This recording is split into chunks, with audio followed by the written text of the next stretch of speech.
The NFC South consists of the New Orleans Saints, the Atlanta Falcons, the Carolina Panthers, and the Tampa Bay Buccaneers. And one thing about the NFC South that is actually going to be interesting this year is to see how things are going to evolve and to see what happens. Mainly because I really liked what teams did in the draft. I really liked what Tampa Bay did in the draft. I really loved what the Atlanta Falcons did in the draft. Although I feel like the Atlanta Falcons find ways to piss me off every year, I appreciate what they did in the draft, and I kind of feel like I know what they're trying to do. And then the Carolina Panthers, the Carolina Panthers are going to do what the Carolina Panthers do.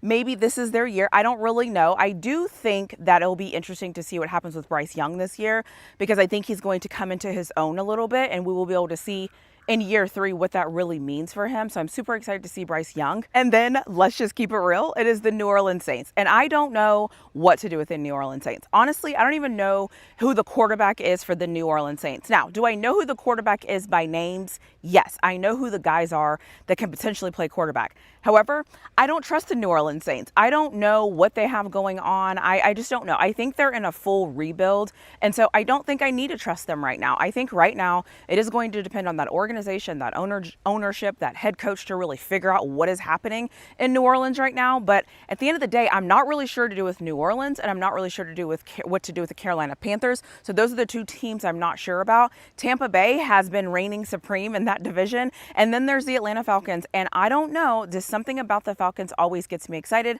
However, let's be real here. The thing about the Falcons is I can't forget the Super Bowl, so that's always going to come back and haunt me.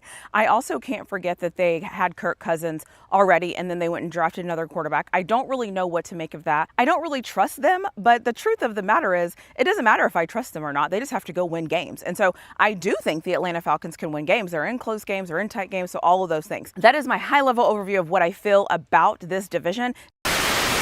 The New Orleans Saints need to go get Shedeur Sanders.